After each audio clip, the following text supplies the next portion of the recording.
My name's Randy Rubenstein, and welcome to the Mastermind Parenting Podcast. At Mastermind Parenting, we're on a mission to support strong-willed kids and the families that love them. Hi, how are you guys doing? Summer. Summer's here. I don't know. I have mixed feelings about summer. I loved summer so much as a kid, and I don't know, as an adult, as a mom, I think that it was confusing to me because summer's here and kids are like, woohoo, summer's here. But as a mom, I always felt like life just got way more intense for me during the summer.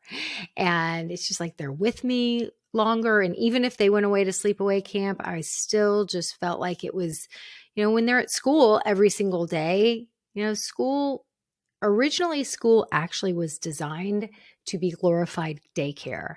And can we all admit that, like, when your kids go somewhere and you know where they are for 7-8 hours a day, it's not on your plate. But during the summer, there's just like a constant management. And even when they go to camps or they go to day camps, I don't know, it's just like the schedule's always changing up, and I'm not the most systematic, structured person. So it always just felt like a lot of my bandwidth. So my kids are older and I still have a little PTSD when it comes to summer. I also live in Houston, Texas. So let's be honest, summer is not a season that is particularly joyous if you're an outside person during the summer, or in my opinion, it's not. It's so freaking hot here.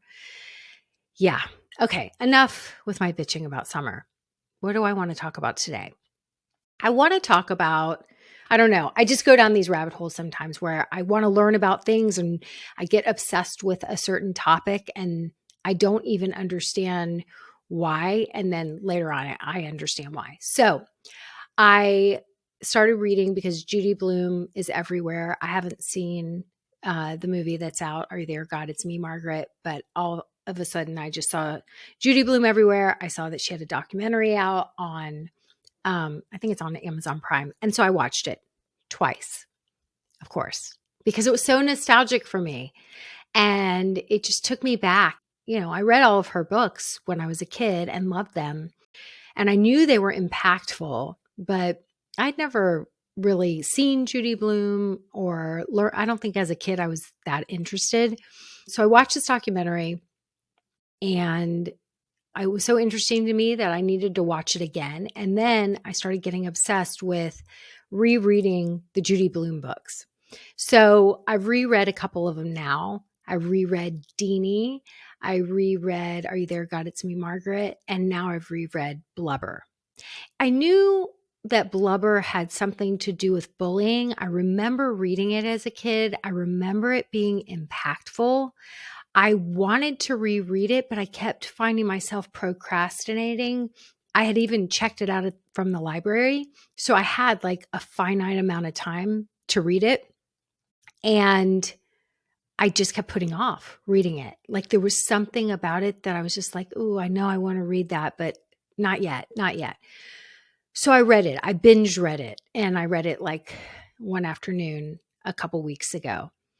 And it's an interesting story. It's a hard story to read. And for those of you who remember, it's really just a classic story of bullying.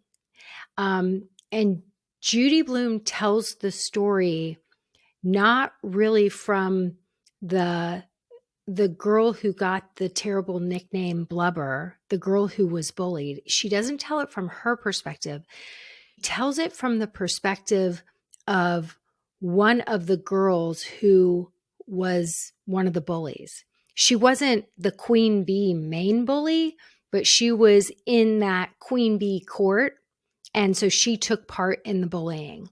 And so she tells the story from this girl's perspective. And I just think it's such an interesting way that she told the story because, in reading these Judy Blume books, what I realize is like for any of you who have read like the Berenstain Bears books or just all the children's books out there from when your kids are little and they like talk about this issue and there's a lesson that we want to teach and we wrap it up in all in a nice, neat bow. And here's the lesson that's been presented. And then as the Berenstain Bears, like the older one, or not the older ones, but the newer ones, I think the Berenstain Bears kids, the original authors, their kids took over, and then they started getting sort of like religious, and it was like really just, there was no nuance. It was like, here's the lesson, and now they don't talk about Jesus, but it almost feels like they're talking about Jesus. Um, and it's just all kind of like too obvious. And I think Judy Blume's books, why they're so interesting and why they resonate so much with kids, is because she doesn't do that. She gives the reader, the child reader, the benefit of the doubt to learn the lessons that are meant to be learned from this story. And also seeing that, like, it's not as clear as the child being bullied is 100% the victim, and all the children bullying are 100% the, I don't even want to say the aggressors, because they are the aggressors, but like she allows humanity to come through each character. So the bullies, and especially this one girl, I can't even remember her name now, who she tells it through the story through the lens of this girl who is one of the, if you've ever read Queen Bees and Wannabes, she's probably like, she's like a lesser person in the mean girl queen court. So she's got a secure place in the court, but she's not like the leader of the pack. And you see the story from her perspective. And so everybody kind of gets to be this layered, messy human, including the girl who gets the nickname Blubber. You feel terrible for her in what she's enduring. And it really is like, some of it to me was hard to read. And I think that was why it was hard, because it must have been hard for me to read even as a kid, just to hear how cruel kids can be and how it can spin off the rails. But also there's elements to the little girl that's Blubber that doesn't just make her like the pitiful little victim. She also gets to be a whole human. And you also see that like she has a mind of her own, and she does try to fight back. And she's also not telling the adults around her and advocating for herself, but it sounds like she's not advocating for herself because she's also got some stuff going on at home. Like, I just think that the characters are complex, and isn't that how real life is?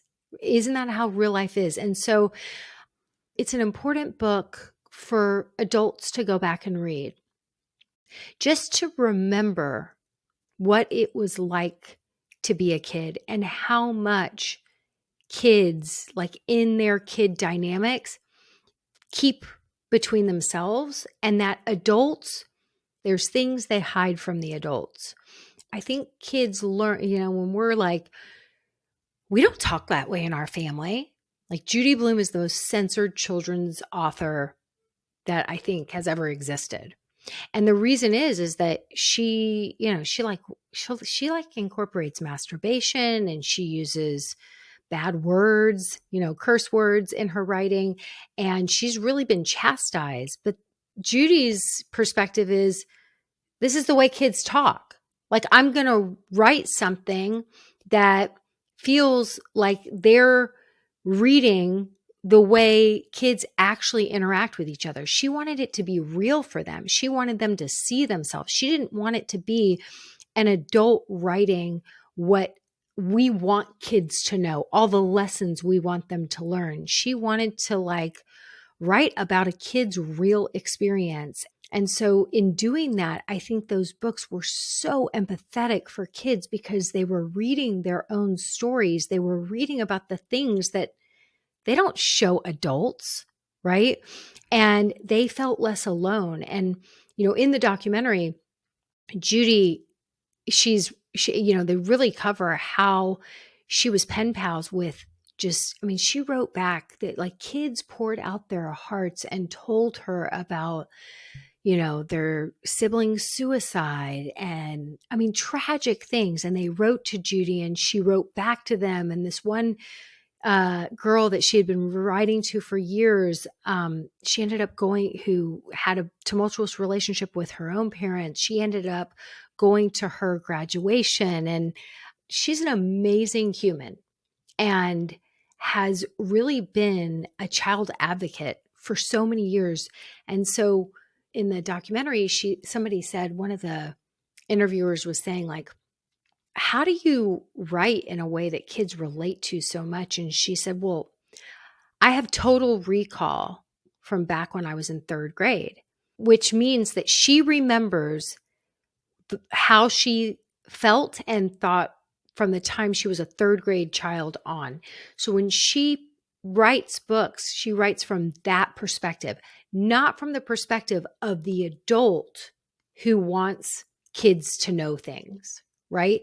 She writes from this place that kids really identify with. And then I kept waiting in these books for her to be like wrapping it all up because I wanted to see like a happy ending to the story. And I was so surprised at how many open ends she left. Like she really left it to the reader, which her ideal reader is like a, middle school, young middle, like 11, 12-year-old.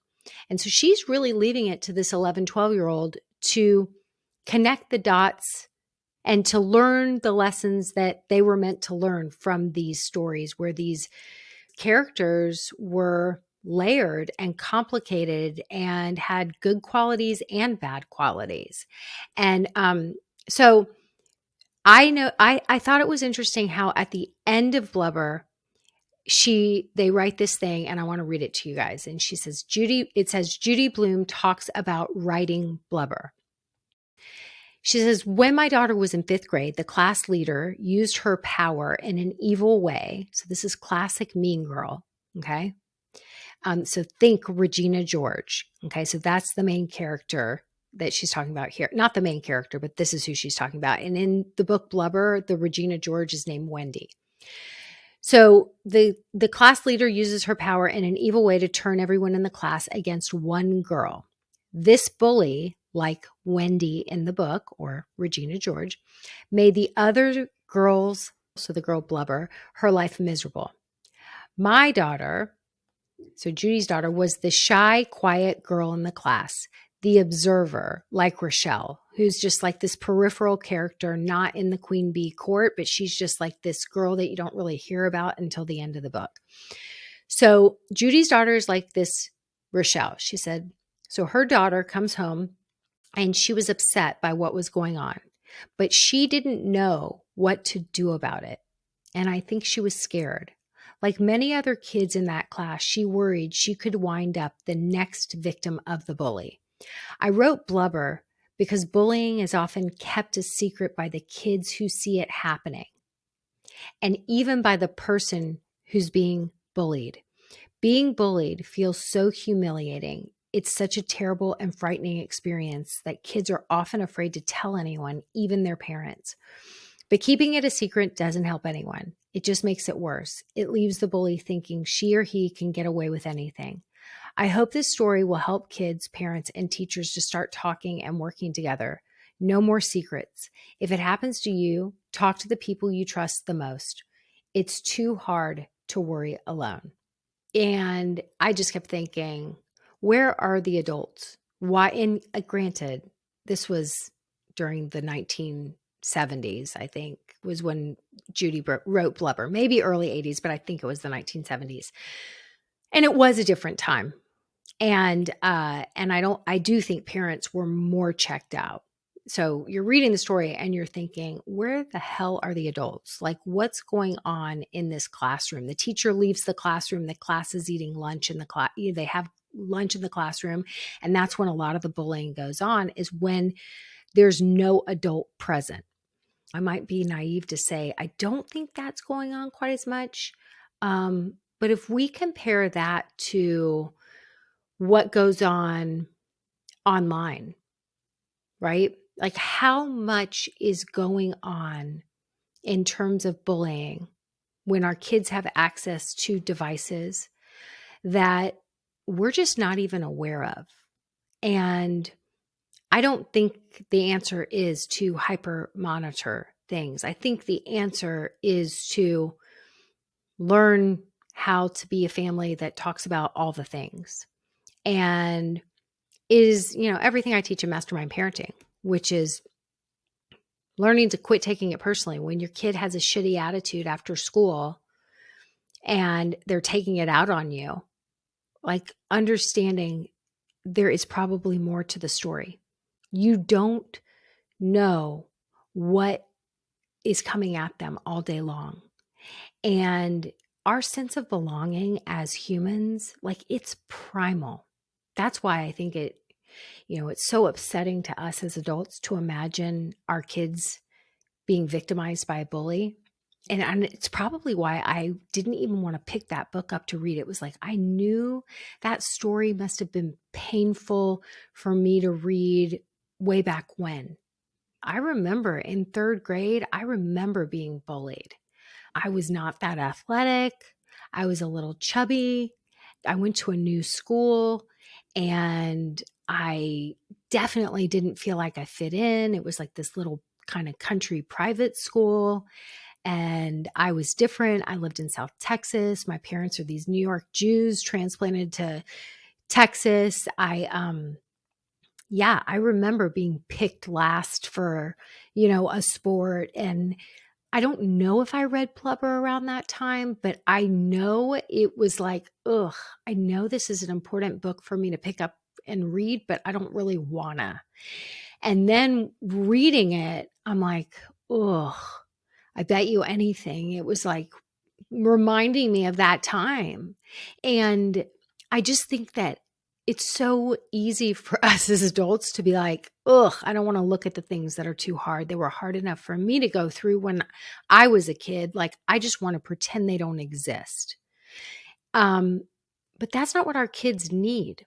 And even if it is that your kid isn't being bullied, but your kid is like Judy said, like her daughter was like the peripheral character. She wasn't even in the bullying group. She wasn't the one being bullied, but just being a fly on the wall in that classroom day after day, seeing how terrible these kids were to this girl, it made her feel like her sense of belonging was was in jeopardy too, because if these kids are capable of doing all of this to this girl, what makes her safe? Like no one feels safe. So even the kids that were in the queen bee's court, or the kingpin boys, right? They might be taking part in the bullying, because if they don't take part in the bullying, then what if the kids in power start to bully them? They succumb to the peer pressure, because it's better to,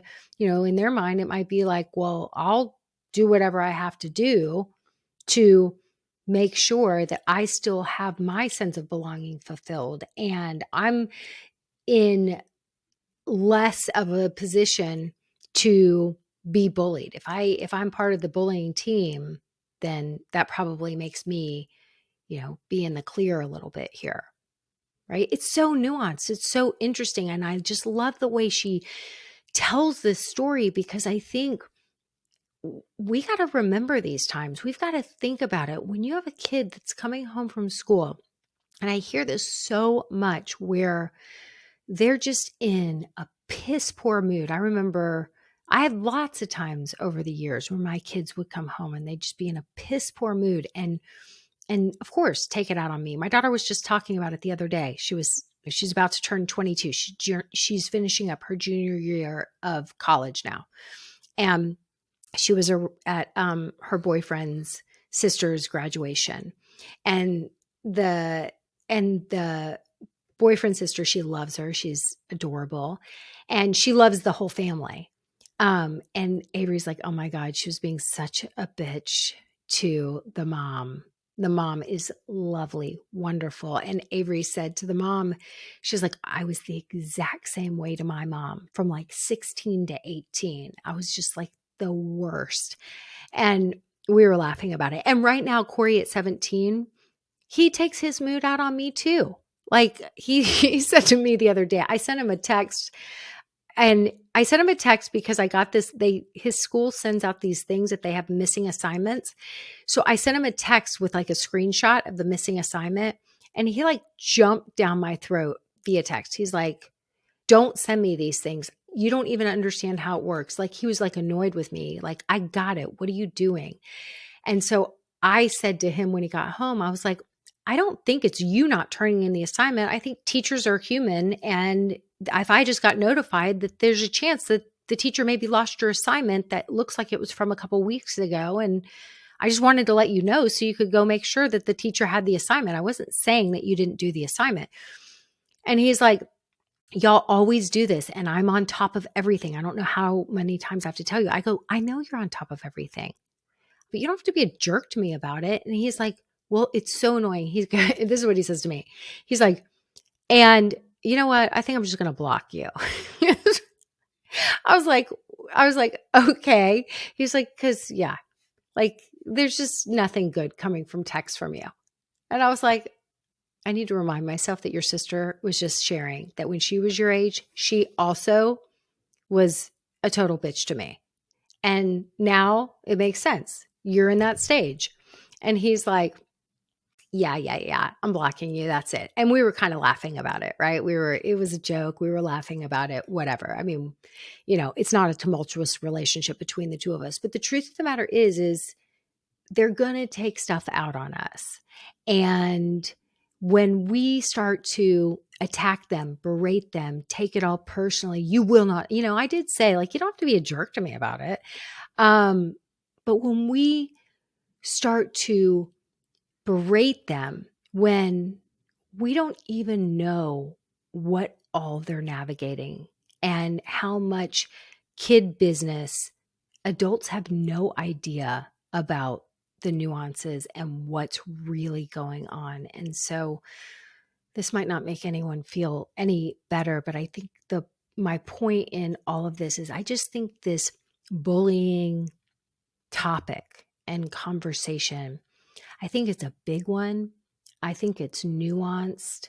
I think the main point back in the 70s or whenever she wrote Blubber to now in this age of AI and social media and all the things is that there is a lot that kids are navigating that adults have no idea about. And if we can all just keep that in the back of our minds, I think it's important because when we start to talk to our kids about things, we don't just assume that we have all the information, and we, start to, I think, have conversations where we let them know, I went through some things too. And maybe you don't want to tell me everything you're going through. And I want you to know that I'm your person. And when you're going through something, like, it's really important that you don't keep it all locked up inside. And so whether you're talking to me about it, for teenagers, whether you want to talk to a therapist about it, it's really important to get this stuff out, because having to sit with hard things and not having support is just not the way anyone is meant to live. And you deserve more than that. And I want more. And so if you can't talk to me, or if you can't talk to dad, or if you can't talk to older sibling, we have to make sure that you're talking to someone when you're navigating hard things. So that's what I've got this week. I know it's a heavy topic. I'm sure there's going to be more Judy Blume updates because I've only just begun. I have many more books to get through. That's what I got. Have a great week. Bye, guys. Thanks for listening today, guys. I hope you picked up some tips, tools, maybe some baby steps for creating more balance and boundaries in your life. And I just wanted to let you know, if you want to continue moving the needle forward in creating this for yourself, having a happier household, I want you to go to my website and check out mastermindparenting.com. We have 3 beginning programs, and if you need some accountability and more support, then please look for the one that would be a good fit for you. And as always, we're on all the social channels under Mastermind Parenting. On Instagram, it's mastermind_parenting.